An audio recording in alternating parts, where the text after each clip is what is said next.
A very good evening to our viewers. Welcome to ELITETV, and you're watching Open Debate in English. I'm your host, Chongtham Amrita, and today, in this episode, we are going to be discussing or debating on the topic absence of 10 Kuki MLAs for 2 consecutive sessions. The 5th session of the 12th Manipur Legislative Assembly is ongoing, and some much-awaited resolutions have been decided.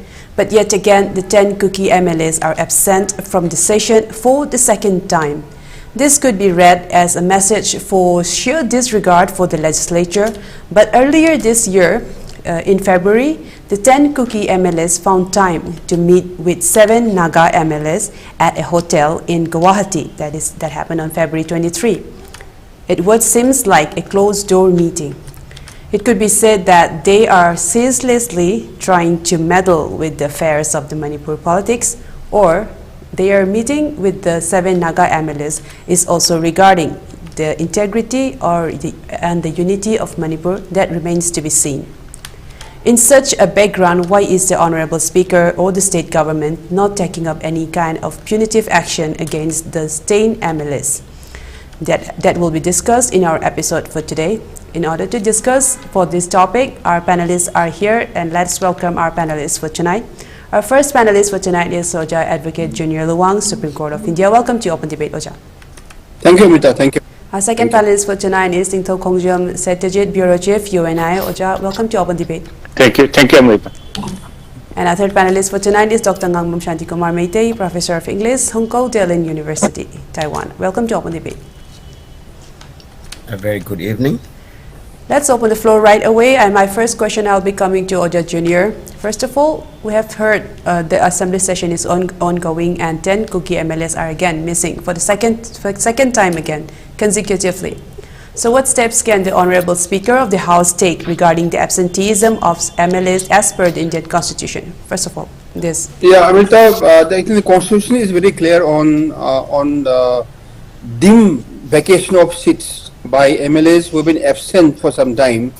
The period which is stipulated by the Indian Constitution, more specifically by Article 190 of the same Constitution, if a MLA, which is the member of Legislative Assembly, remains absent for not less than 60 days, that is the duration of the Assembly split into the sessions it has got, then it is a ground for dim vacation of the seat by that absentee MLA. The Constitution says very, very clearly. But in computing this 60 days time frame, some particular days will be taken out, which is if the Assembly is adjourned or prorogued for not less than 4 days, then the particular period of suspension of the Assembly or the adjournment of Assembly will be taken off. Now, coming to the point in this particular context, I don't think any of the 10 absentee MLAs have remained so for more than 60 days till now. So we have to count it in terms of the number of days during which the Assembly was sitting or is sitting or has been sitting. So it's a little premature for now for the Speaker or for the Assembly to dim those seats, the 10 seats having been vacated by those 10 MLAs. I think some more days are yet to be added. So we have to wait for some more days during which the Assembly will be in session and the 10 MLAs will be absent. Only when it comes to this 60 days time frame of absenteeism, then the Speaker will have a locus or a course of action to send notice to these 10 MLAs and then take notice accordingly, take action accordingly. This is what the law says. So you have to wait for some time. We'll see what kind of action transpires during the coming some days, weeks, and months. So this is what the Indian Constitution says. Well, this apart, I think there is also some kind of a complaint which is pending with the Ethics Privilege Committee of the Manipur State Assembly. I mean, on the demand by these particular MLAs, 10 MLAs, to basically create a separate administration for the members of the particular community. The demand was made in the form of a written statement signed by those 10 MLAs way back, I think somewhere around, I don't remember it, but somewhere around May, June of 2024. That I think complaint is still pending with the Ethics Privilege Committee, and it's high time for the Ethics Privilege Committee to come up with a report and then make recommendations to the Speaker as to whether the 2 or 10 MLAs have actually propagated for the disintegration of Manipur, have made say provocative remarks against other community members. Then accordingly the committee can send its recommendation. We have to wait for the recommendation, and this is apart from the issue of absenteeism. I mean, there is also a particular course of action which could arise later on, depending on what the committee recommends. So this also I want to cover: absenteeism, possible absenteeism for more than 60 days or more, and then independent of that, I think we have to wait for the recommendation of the Ethics Privilege Committee of the Manipur State Assembly to separately take up possible action against 10 MLAs for what they have said or what they have signed. So let's wait and for some time. As when the report comes from the Privilege Committee, we will see what actually transpires. Okay, thank you for the opening remarks, Oja Luwang. Now I'll move on to Oja Satyajeet. Is that Oja Luwang have mentioned that regarding there is some procedures and in fact there are 60 days of absenteeism required in order for them to be considered to be disqualified. But what do you think regarding the situation and the context in Manipur regarding the cases since May 3 last year?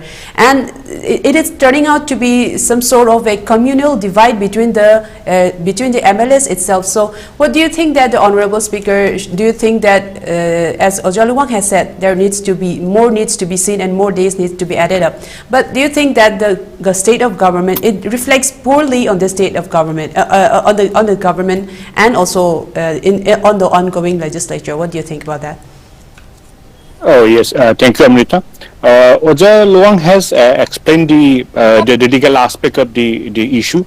And from a common man's view, I would say that it is the prerogative of the speaker to decide what is good and what is bad. And the matter has been referred to the Privilege and Ethics Committee, and we have to remember that during an issue of giving away of a password and user ID by a member of Parliament, Mahua Mitra Trinamool Congress, she was expelled from her seat as a member of Lok Sabha. So similarly, the people of Manipur are demanding that actions be taken against the 10 MLAs, especially from the Kuki community, because they have done a very great mistake of demanding separate administration from Manipur, which is in one sense construed as a mission taken up by the 10 MLAs to divide Manipur into separate balkanization of Manipur, which is entirely opposed by the entire section of Manipur. So this is one issue. But the legal aspect is, which I would say, is that the matter is now before the Privilege and Ethics Committee. It should decide what is good in the interest of the people and what is in the best interest of the entire nation. And one more thing which I want to add is that a former member of Legislative Assembly, that is, as we have mentioned earlier, Mr. Bisheshwar, he was expelled as a member of from his constituency because he was doing constitutional activities. He was a former chief of PLA, so he was expelled as an MLA.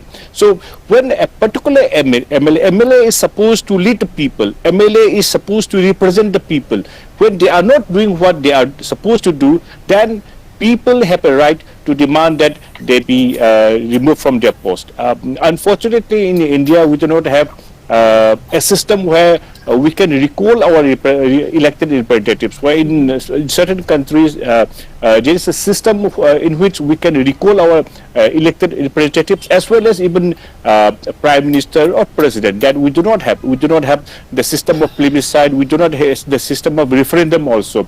And in fact, once elected, they have the supreme power. And those who can decide is the Speaker of the Legislative Assembly and the Ethics, Privilege and Ethics Committee.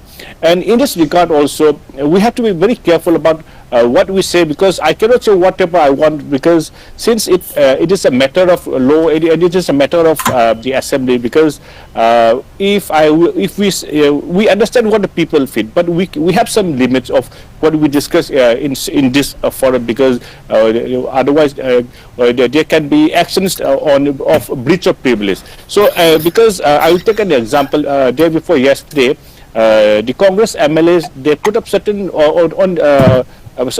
certain bills which are to be discussed as private member resolution, and the private member resolutions are supposed to be discussed only on Friday. And the Honorable Speaker Satyajeet said that the decision of the Speaker, it cannot be discussed in the Assembly, or it cannot be questioned by any members. So what I want to say is that this matter is before the court of the Assembly, before the court of the Speaker, and before the court of the Privilege and Ethics Committee. And we cannot simply say that what it is doing is right or wrong, because since it's in the court of the Assembly, we can only pray and we can only appeal to them that actions be taken as fast as possible, so that the people of Manipur and the entire nation will be happy, and we can bring peace to the entire nation and Manipur as well. And lastly, I would add one point, Amrita, that is there is a precedent. I mean, when any member of parliament or any member of legislative assembly do something wrong, then there should be a precedent that if anyone does something wrong, then he or she will be expelled from her seat or his seat as an MLA. Because this should be a precedent. This has to be set. An example has to be set. Otherwise, in future also, there may be occasions when certain MLAs start demanding certain issues which are not in the interest of the nation and which are not in the interest of the people and the interest of the state. So, as an example, we should set an example, and we should send the message that wrong things cannot be done in this nation. There are rules and regulations in this nation which has to be followed. So I think sending out the correct information, sending out the correct message to the people, and sending out the right message to the elected representatives that they are holding positions which are highly respectable and which we assume as a seat of honor. They should respect it, and they should do as they are supposed to do. This I will briefly mention the first round. Okay, thank you. That means that the MLAs need to be held accountable for their actions or inactions, that all of their actions and inactions also have consequences. Indeed, a very good point, Oja Satyajeet. Thank you for that. So I'll be moving on to Oja Shantikumar. That we have heard from from Oja Junior and Oja Satyajeet regarding the legal aspects and also the parliamentary proceedings, the legislative proceedings. But Oja Shantikumar, I'd like to know from you is that what kind of message does this send to the people of Manipur, the Kuki MLAs being absent for the second time? The first time, the first time that they were absent was in August 2023. It was during the peak of the conflict. During that time, even though the session was held for just one day, they were still absent at that time, and now the session is now ongoing fully. It will end tomorrow, and still they are again absent, even though there are legal actions that Oja Junior has mentioned previously. But what kind of message this sends to the people of Manipur and also to the proceedings of the legislature? Oja Shantikumar. I think the message is very negative. It's a very big negative message they pass to the people of Manipur and to all the 50 legislators and the Manipur Assembly, as well as to the Constitution of India. First of all, yes, this is not, as you mentioned, this is not the first time they are absent from the Assembly session. This is the second time, and so it means they don't give letters, they don't explain why they cannot attend the session, right? I heard except one member, except one MLA, all the 9, the 2 ministers and 7 MLAs didn't explain anything why they couldn't join this time. And so this gives a very wrong message, a negative message, in the sense that they don't respect Manipur Assembly first, then they don't respect those 50 MLAs and the ministers, I mean the 50 legislative members, including the ministers and the MLAs. And then they don't also, their absence shows that they don't respect all the people who are going along with these 50 MLAs, 50 members from Manipur Assembly. And so this is a very, very negative message, and I think as Oza Luwang's statement is concerned about like 2 months, like 60 days, I think those days have gone already past, as our veteran politician MLA, Honorable MLA Ojoy, also complained against them sometime in May 18, I think, last year. And from that time already, because he's a very experienced and veteran politician, and whatever he says cannot be wrong. So at that time on May 18, I think he already complained against these 10 Kukijo MLAs to be disqualified, to be suspended from Manipur Assembly. But the problem is the speakers and the privileged ethics committee didn't do their jobs. That's the main problem. That's why people of Manipur, I mean under those 50 MLAs, and living with those 50 MLAs, have been asking why these 10 MLAs are still there, taking their salaries, money, without doing any work, and without working, and without coming to the assembly. At least they should come online. If they cannot be present in the session or in the office physically, at least they could have communicated through online, right? Yes. So, but they didn't do it. So it shows disrespect to the people of Manipur, to the people, to the 50 legislative members, and also to the Manipur Assembly House. So I think this is a high time. Actually already gone.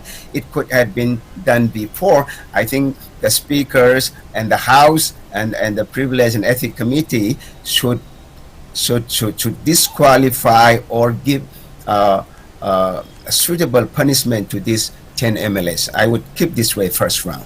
Okay, that it sends a very negative message to all the people of Manipur and also the elected representatives, and that action needs to be taken against these MLAs.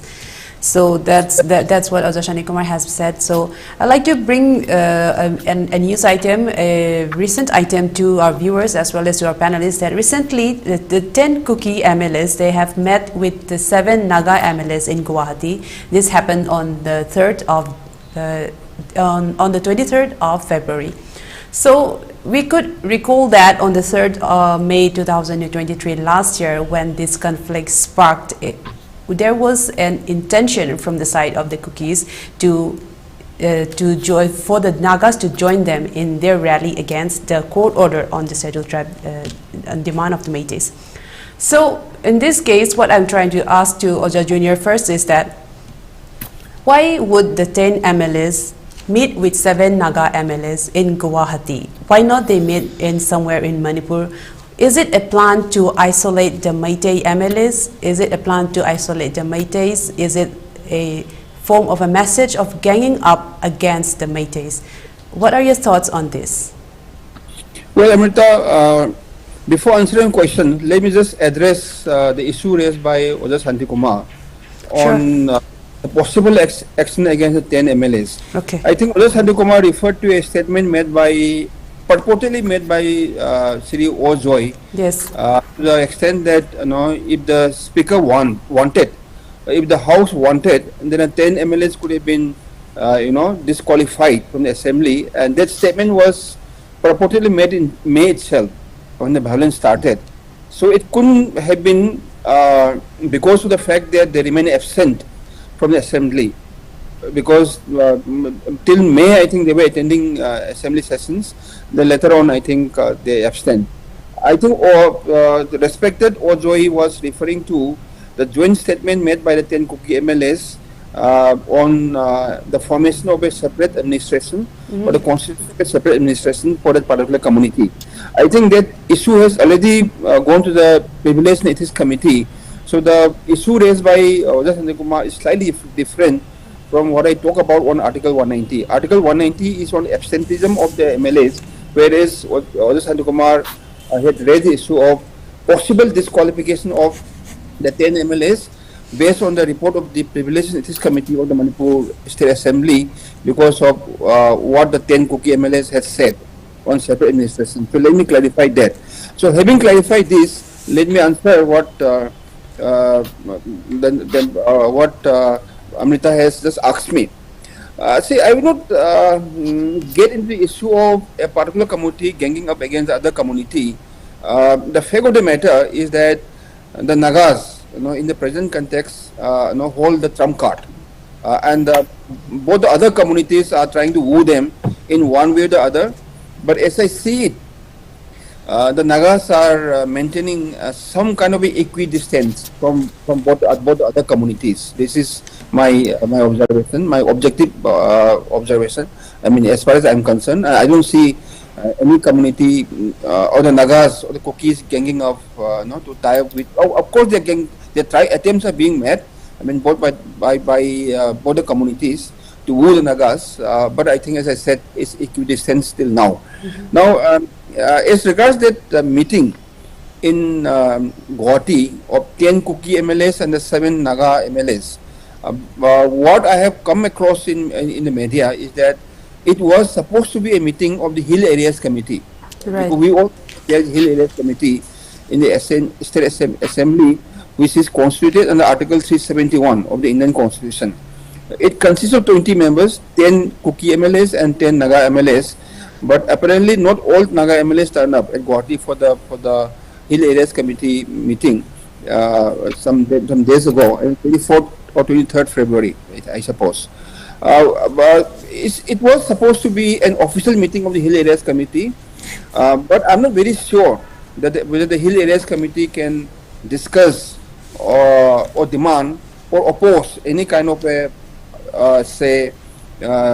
claim made by any particular community, like say the SC demand by the Meiteis or even separate administration, whether they can so moto, which is on their own, can get into those issues and then make their views and recommendations known to the State Assembly. As we all know, the Hill Areas Committee is meant only to deal with issues which are referred to them by the House. Basically, the bills which are being proposed in the State Assembly, which concerns the hill areas or the tribals, so to say, but without any kind of a request coming from the Speaker or from the State Assembly, I'm not very sure that the Hill Areas Committee can sit down and discuss matters which should not be referred to them. Apparently, yeah, Oja Junior, before you go into that, I have just one question that I'd like to ask you. That you mentioned that the meeting that was taken place in Guwahati could have been regarding the Hill Area Committee, which is also the information that we have received. But isn't there a rule regarding the meeting of anything related to Hill Area Committee to be held within the precincts of the Manipur Legislative Assembly? Because I think there is a rule. I think the rule is about rule number 224 of the rules and conduct of business of Manipur State Assembly. Isn't it, then why is it that it was held outside the state of Manipur? Yeah, well, Amrita, maybe for the convenience of the Kuki MLAs, because they can't come down to Imphal, and maybe they have difficulty traveling to the Naga areas, or maybe the Nagas do not want the Kukis to join them in their own area, because it could be construed as some kind of a site taking by the Nagas. Maybe they look for a neutral venue, which is outside the state of Manipur. So your guess is as good as mine as to why the venue was outside Manipur. But more than that, I think what is more important is why the meeting took place. Second is that what is the importance of that meeting. As far as I am concerned, that meeting has no legal and constitutional significance. It's all about some MLAs who are otherwise members of the Hill Areas Committee setting up a meeting somewhere outside Manipur and trying to discuss issues which are related to the present turmoil. And reportedly, nothing much took place in that meeting. It seems one of the MLAs walked out, complaining that he doesn't want to be part of a meeting which couldn't take any decision. Possibly, as I said, that they were trying to have some kind of a common platform for the tribal MLAs or the tribal communities, because there were 7 Nagas and the 10 MLAs. As I see it, maybe that they could have a small platform or a common opinion on the Meiteis being declared a scheduled tribe. But other than that, I don't see any kind of a common area or issues on which they can have the same, can say, position. And they won't have any common position on separate administration of Kukis or Nagas, because when each of them demand separate administration in the way they demand, then there will be more conflicts than peace, because a lot of areas are claimed by both Kukis and Nagas. They will be entering into a very difficult zone. One. Second is that even the constitution or the upgradation of the present separate administration, say bodies like autonomous councils from the 5th schedule to the 6th schedule could divide both Kukis and Nagas, or Nagas and Kukis more than ever. So that also cannot be a common area of agreement between the two parties. So all that reportedly, all that they discuss more or focus more was on the Meiteis becoming STs and the legal and the constitutional significance of the recent High Court judgment on deletion of a particular paragraph of the single judgment of March 27, 2023. No consensus apparently took place. It was just a group of MLAs meeting for no, I can say, significant reason, and they couldn't have also arrive at any significant consequences. Because as I see it, there are more differences among them and less areas of agreement they can arrive at, and then take sides one way or the other. And that's what I see. But at the end of the day, as I said, that there is some kind of effort made by the two communities to woo the Naga, so that they start taking sides and help the other community. So it's part of the whole political, gambit which is going on for some time. We will continue. Okay, it could be that they were trying to find a neutral ground for the meeting and regarding the discussion of the Hill Area Committee, and since they cannot come down to the Imphal Valley, is what Oja Jr. has just said. So I'd like to... Let's really that way. I mean, we don't have to adjust much on the venue. Whether they have it outside, inside, it doesn't matter much. What matters much is what transpired during the meeting. But reportedly, nothing much transpired. There were more differences among them than the areas of agreement. That's what I'm...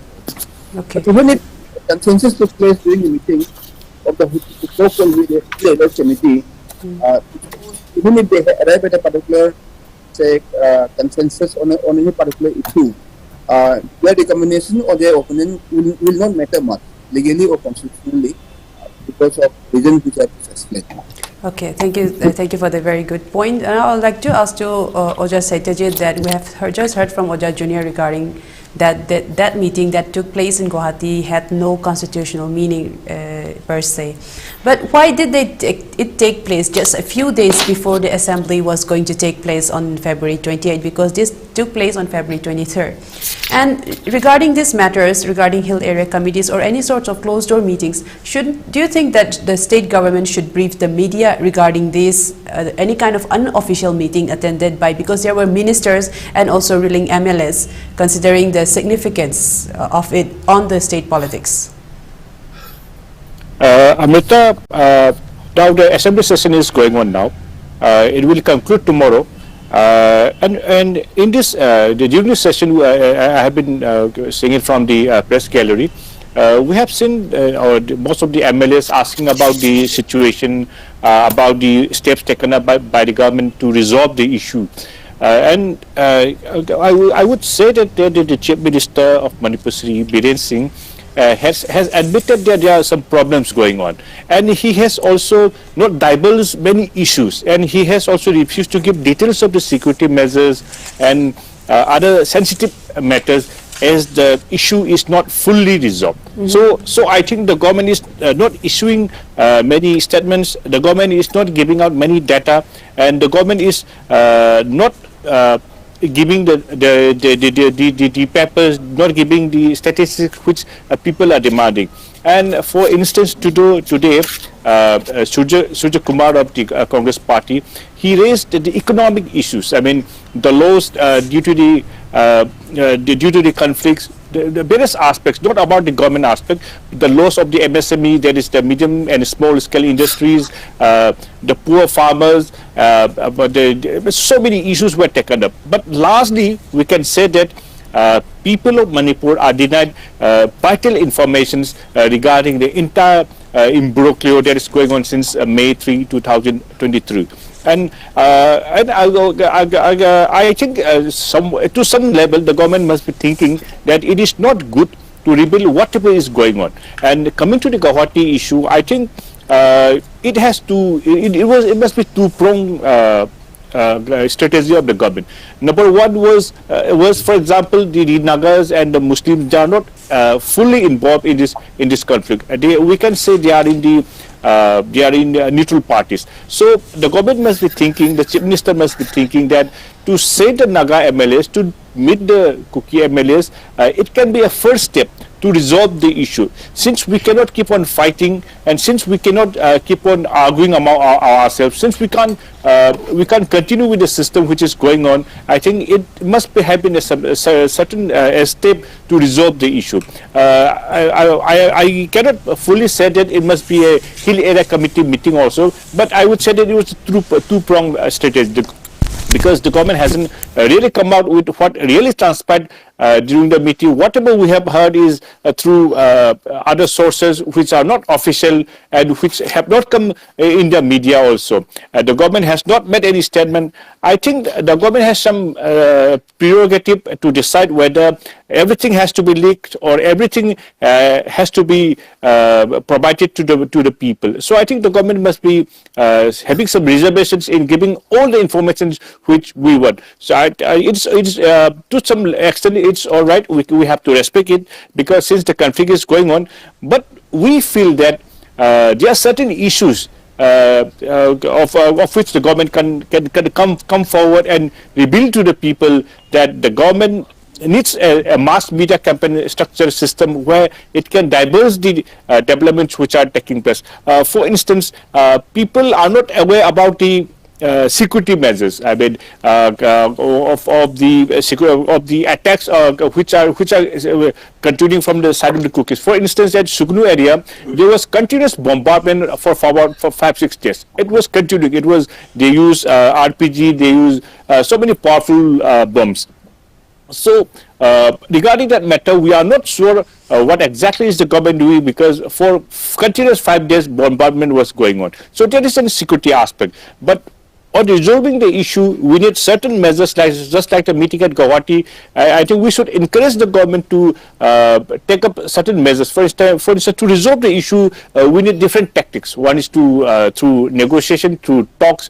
One is to take actions against those who have committed some crimes. For instance, the Chief Minister has informed in the House that for the first time the Chief Minister has informed in the House about the escalation of violence on May 3rd. He has made a statement in the Florida House that on 3rd of May 2023, crisis started around 10:30 a.m. by burning of offices at Churachandpur, then at Kampukpi and More. So the government has made it very clear that the problem started on May 3rd at Churachandpur, More and Kampukpi. Since the government has come out with some details, if we provide such information to the entire nation, then they will know that the problem started in Churachandpur and what happened in the Manipur Valley was retaliation and to the actions which were taken up from at More, etc., etc. I think people are also confused nowadays, because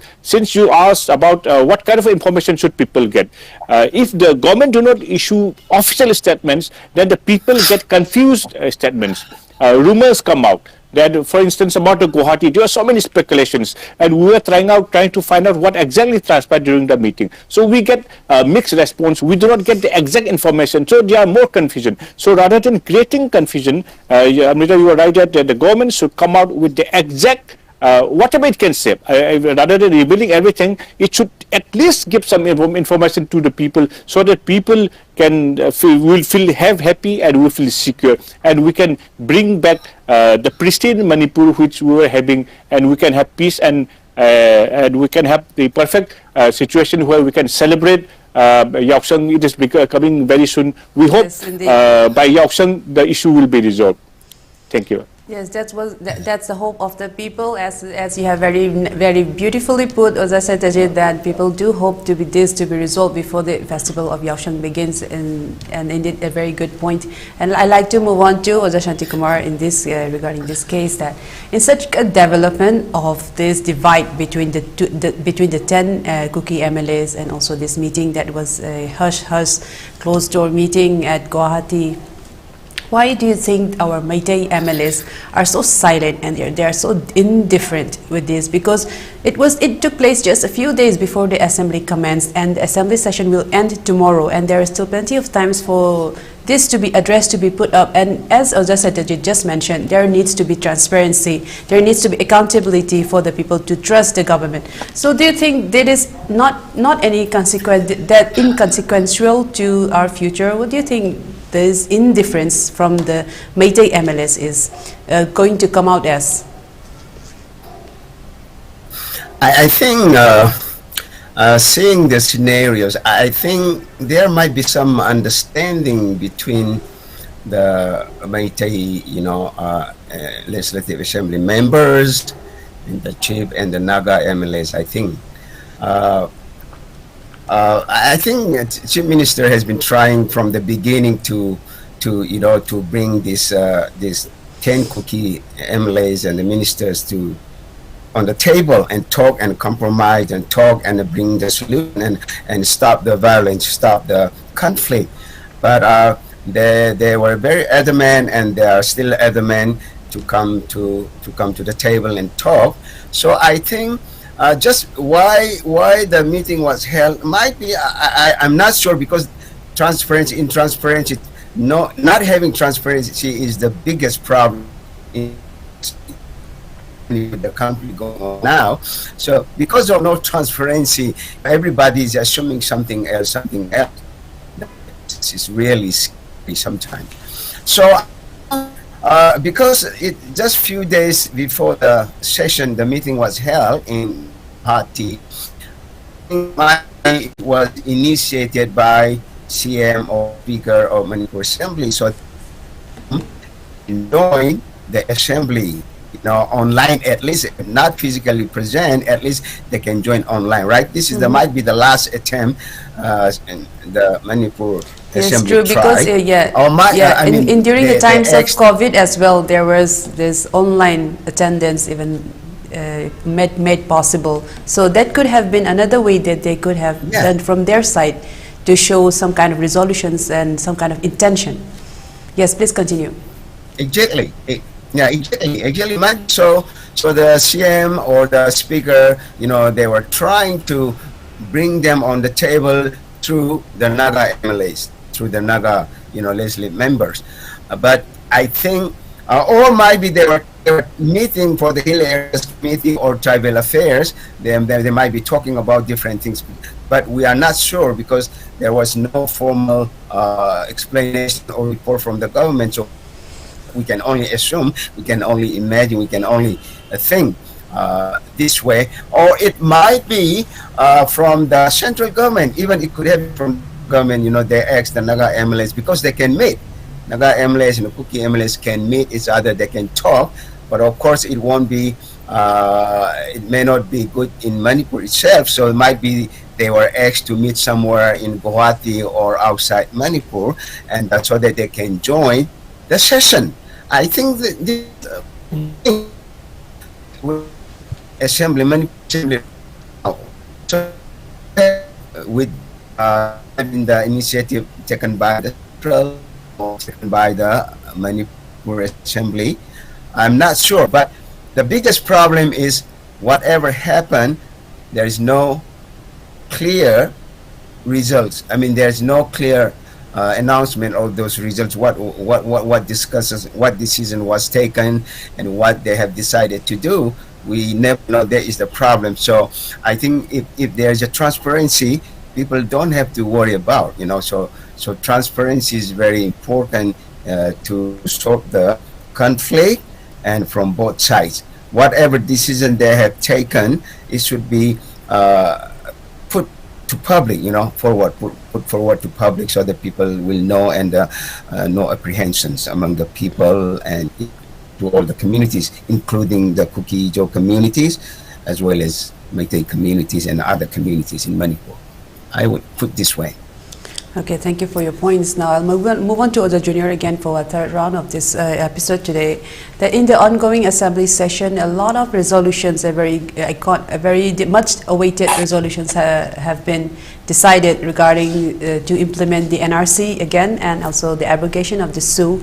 It have been taken. So is there any possibility from these absent MLAs of claiming that the proceedings as unconstitutional, since it have been done again during their absence?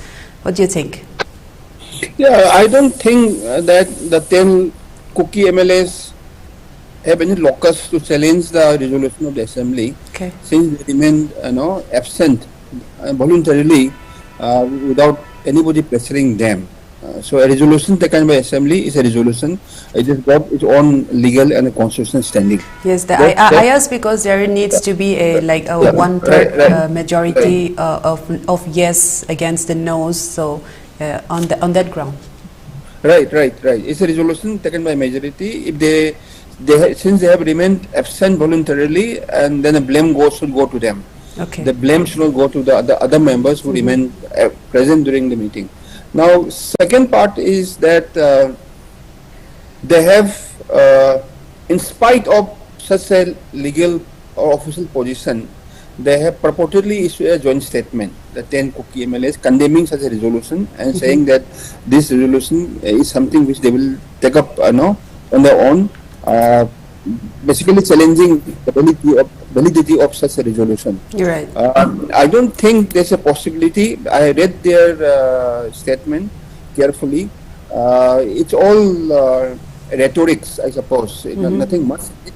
Basically, what they have said is that since the signing of the SU agreement on, say, August 22, 2008, and the continuation thereof by way of extension, 1 by 1, till the 29th of February, that's last month, 2024, a sea change has been brought about in the law and order situation of Manipur, more specifically in the hill areas. That is something which they have pointed out. Again, it's a factual position, or the position which they think is factual, but that will not make any difference. The main contention is that only the joint monitoring group within the SU framework can take a decision on extension of such a SU arrangement or otherwise, which according to me is a wrong position, because the joint monitoring group under the SU framework is basically to ensure that the ground rules under the SU arrangement or the SU framework are adhered to and are not violated. They are not in a position to either recommend or to disagree on the extension of the SU arrangement between this, I suppose, KPO and UN, and I think and the KPF, KPF and UNF and UPF. UPF, sorry. Which is basically a conglomerate of around 24 Kuki groups. They are not, and they should not be in a position to challenge such extension. The ball basically lies with the central government, because the central government is somebody who is in charge of the SU arrangement. Right. It's been continuing for some time, because national security falls under the union list, under the 7th schedule of the Indian Constitution. And all these announcements about, say, SU extension or otherwise ceasefire, these are all matters of, say, national security on which the central government can take a call. To that extent, even I'm not very sure about the possible or the binding nature of a resolution taken by the State Assembly on extension or non-extension thereof. Whether such a resolution could have a really effective, say ground effect on the central government. Central government can take its decision on its own, and the state is basically a secondary party to such a framework. It's basically dragged into because the SU camps or the SU organizations are based in Manipur. So for formality's sake, the state government has been dragged into, but the main player is the state government, is the central government, and central government takes the call. That's the second part of it. Now, the third part is that on the extension of, say, of the register of citizens, which we talk about, that is something I think which they have not raised. I don't see any mention of the register of citizens issue in the memorandum or the press note issued by 10 MLAs. But as I've said in one of the sessions before, in one of the programs, some episodes before, that the register of citizens issue is basically an issue which is a national issue. Of course, Assam had taken up the issue, and arguably some say it was a success, and many say it was a failure. But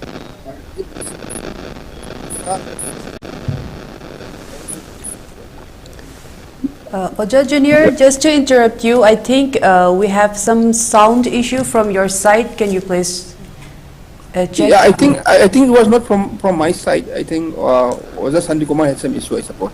Well, Shantikumar, I think it will be great.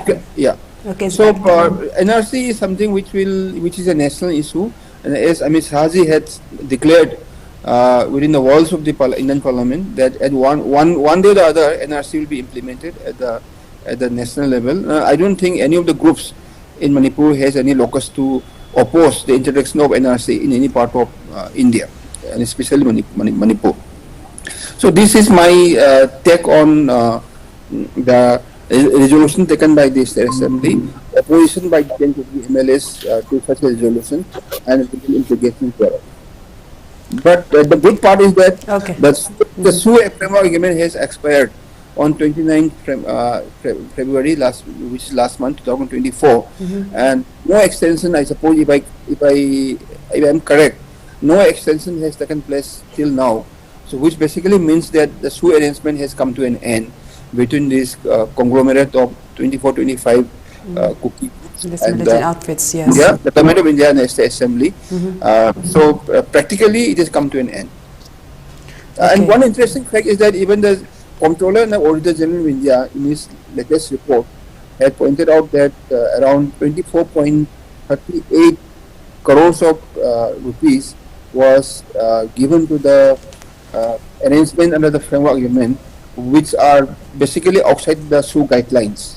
So that also basically remains to be investigation by a central agency, by the CBI or some say credible central investigation agency, and then action needs to be taken. A lot of siphoning of fund, a lot of misuse of fund or misappropriation thereof apparently has taken place, and it needs to be investigated. Indeed, a very huge amount, 34 point something crores. 27.38. 27.38 crores. That is indeed a very huge amount because it is against almost beyond the guidelines, beyond the framework of the SU. Indeed. So Oja Junior, thank you for your very good enlightening points that you just made. So Oja Satyajeet, I'd like to ask you that the budget has been presented, and also there have been supplementary grants that have been also presented, and even our governor Anusia Uke, she in her opening address of the assembly session announced that the farmers compensation that have been allocated for about rupees 38.60 crores, and it will be done by direct benefit transfer. And she also mentioned that rupees 18.91 crores have already been released to the DCs of the various districts. And there is also a part of the compensation that have been demanded by the victims of the internally displaced people. So it has been earlier mentioned that compensation will be given out to them, to the victims and to the internally displaced people, but there have been a lot of voices coming out from these people that they have not been compensated. So what do you think that is going on in these lines? From this side of the government, they say that the compensations have been disbursed, and the people who are the victims, they said that it has not reached them. So what do you think is going on here? Oh, yes. I think it was Sujakumar Okram who raised the issue in the assembly. And he informed the assembly, the house, on February 20th, if I'm not mistaken, that about 10,000 hectares of land were affected by this conflict, and the loss must be in it must be in huge numbers. And when the government calculated, it was around 5,127 hectares of land were affected. And as you rightly mentioned, some amount were given, but some were not given. But the reason for it is that there were some problems in the data submitted by the farmers. For instance, some farmers said that they were farming in a huge land of area, which was not feasible, which was not possible, and there was a duplicacy also. Some farmers had given claims for in some 2-3% in the same name. So there were some problems, and so it will take time. But the government has enough money, more than 16 crore in its disposal. And if the rightful owner, if the farmer using their Aadhaar and using geotech, if they put their demands, then they will be compensated. But there are some problems. The farmers who have been displaced, for them the government has also given some criteria that rather than giving the geotech of the particular position, then they can apply and they can inform the government that they have been displaced, and there are certain rules for that. So the problem here is the calculation done by the government and the calculation done by some civil societies. So there's a huge difference. And number two issue is most of the farmers, they are not able to lodge the complaint. They do not know the system, and it is not easy to approach to the government, because they have been displaced. They are earning their livelihood. They are rather thinking of how they will survive, and they don't have time, and they don't have the resources, and they have the means to go to the offices and lodge the complaint also. And since most of the farmers are not well educated, I think they are not able to do what the government is saying. I think we need a system through which a people-friendly, a poor-friendly, a farmer-friendly policy has to be framed, so that farmers can go to the offices, or farmers can approach the offices without personally, physically going to the offices, so that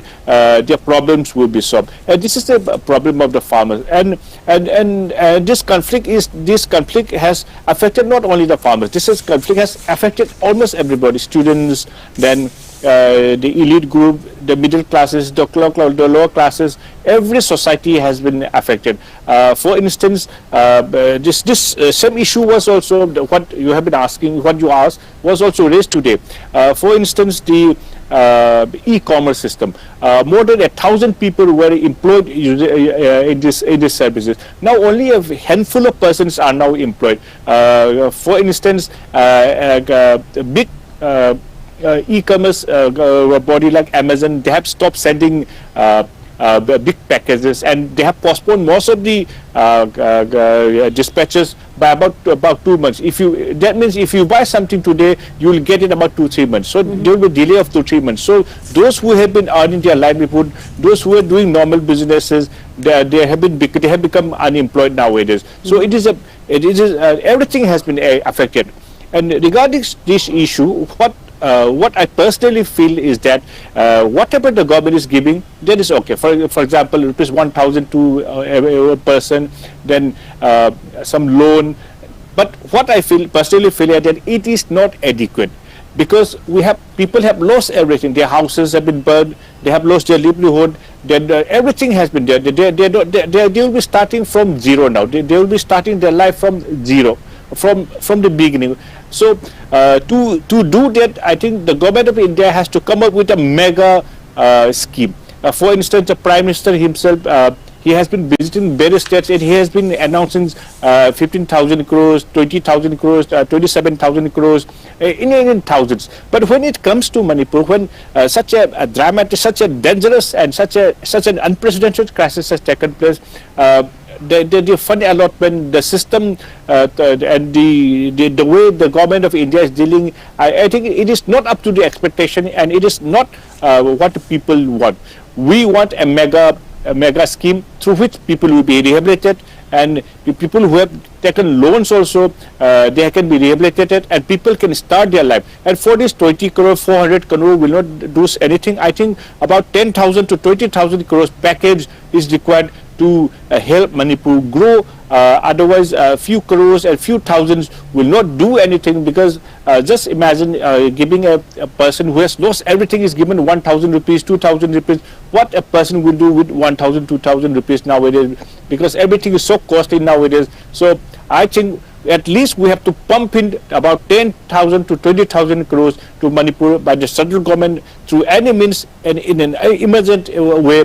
Otherwise, farmers, MSME workers, women, children, everybody will suffer. So I think before the elections, before the announcement, once the election dates are announced, the government of India cannot do anything, because everything will be restricted. So election will be within next 1 or 2 months. So I personally feel that within the next few days, the government should announce 10 or up to 20,000 crore for Manipur. Otherwise, we will not be able to move forward. We will be crying for the next few decades, I would say. Yeah, also Satyajeet, that is indeed a very good point. But the thing is that even though thousands of crores are being allocated for Manipur, it remains to be seen. It's questionable if those crores of rupees will be actually reached to the beneficiaries. That is one big issue that remains to be seen. So moving on from that, I'll go to Dr. Shantikumar. That how can the integrity and the unity of Manipur be safeguarded amidst these political tensions and actions of certain MLAs playing all of these games? Yeah, before I go to the point, I just like to second your point. You just mentioned about you worry about how the money will, if the money will go to the affected people, to the victims. That is also my main concern about the distributions of those Right. financial aids from the center as well as from the state. Whatever money comes, I am very, very worried about if the money will go to the affected people.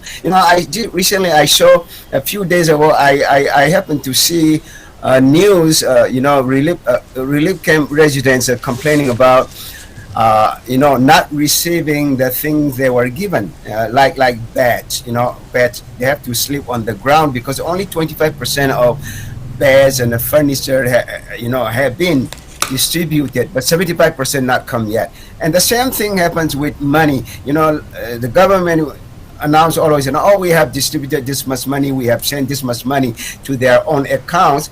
But on the other side, those victims, those affected people will, tell us something else, like they haven't received even a penny.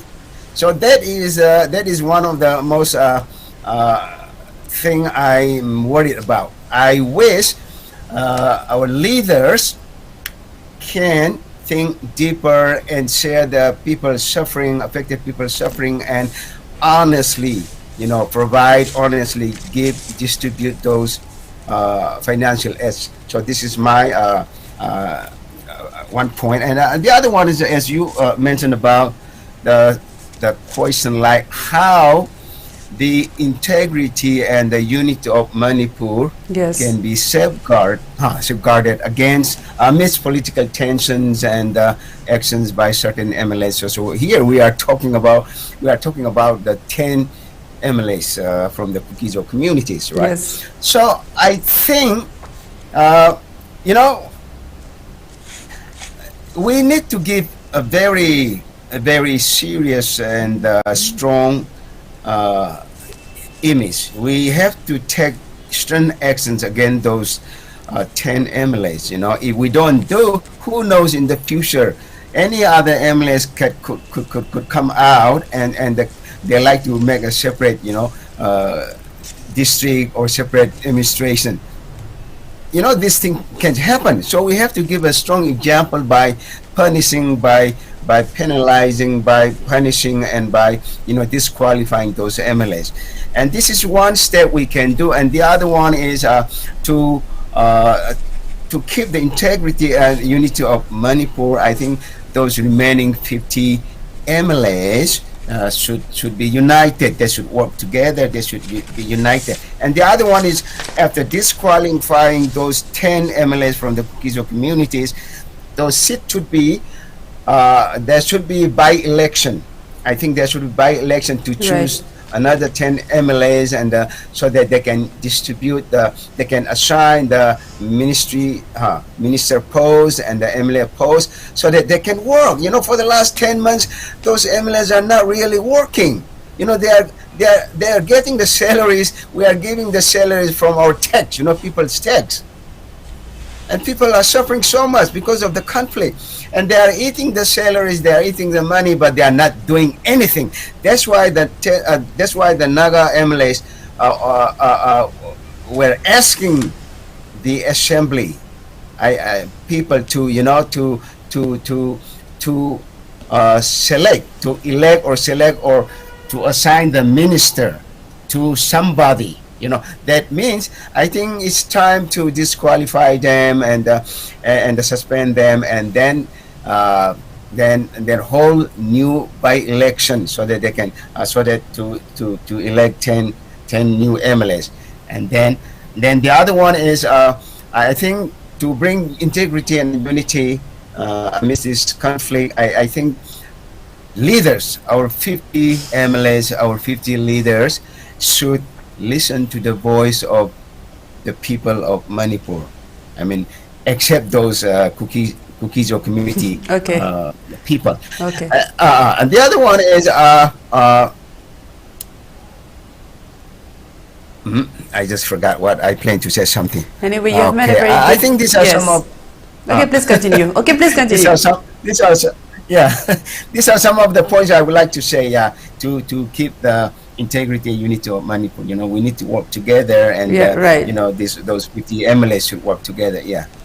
Okay, so before we wrap up this session today, I'd like to ask one question to all of the panelists. This is one open question, so any one of our panelists can please respond to this. That recently, just a few days, maybe it was today in the session, in the assembly session, Honorable MLA Joy Kishan have said that have praised the actions of the Manipur police regarding this conflict since the past year.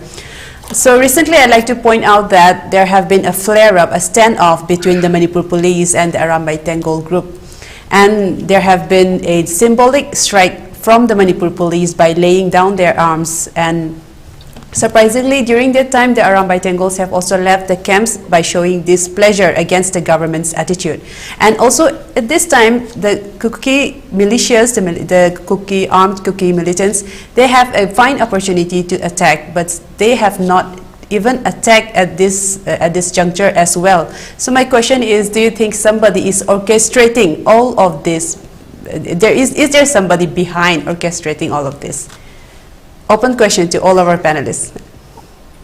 In my opinion, yes, I feel like that, because it suddenly, you know, erupted, you know, suddenly like volcanoes came out and suddenly finished, right? Right. And there was no attack, no serious attack from the hillside. Of course, there were some, but not really serious. That we were actually worried. In the beginning, we were so worried, you know, we could have been attacked by the Kukizo militants, right? But nothing happened. So it looks like orchestrated by some leaders behind. That's my opinion. Okay, Ojo Junior, you would like to respond to that? Yeah, please do it. Please go. Yeah, so I am an eternal optimist, and I always think that the flare-up between the Manipur police and the Arambay Tengol was just a small misunderstanding, and I don't think there was any kind of attempted orchestration of the whole thing, because of what happened in some part of Imphal. I think it all started from Khurai. I don't think that anything substantial took place in the front lines, because the front lines remain the same. The front lines remain equally engaged. So it was just a small misunderstanding between the two groups, and everything will be sorted out. Otherwise, so this is my firm belief. Okay, Oja Satyajeet, would you like to respond to our panelists who have just responded to my last question for the day? I feel that every individual, every organization, whether government or non-government, they are doing their work, they are doing their duties, they are doing whatever they can to protect Manipur's territorial integrity. Manipur police are doing a wonderful job. Arambai Tengol is also doing a wonderful job.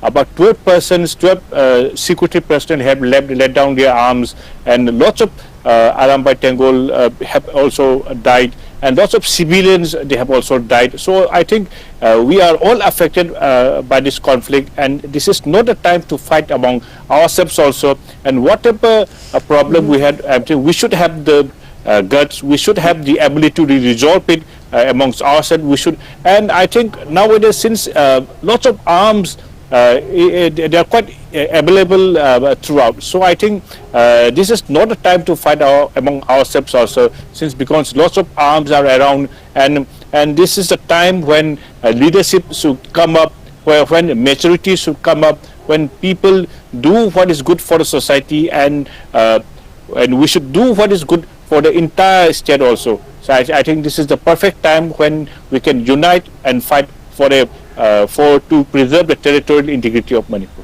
Thank you. Indeed, very good point, and a very good closing remarks from our three panelists tonight. I'd like to thank our panelists again. Thank you so much for joining us tonight and discussing regarding the absence of regarding the topic of absence of 10 Kuki MLA for 2 consecutive sessions. And I'd like to just thank our panelists, Oja Shantikumar, Oja Junior Luwang, and Oja Satyajeet for joining us tonight. Thank you once again. I'd also like to thank our viewers for tuning in tonight. We will be back again next Monday, same time, with more exciting topics. Until then, have a good week.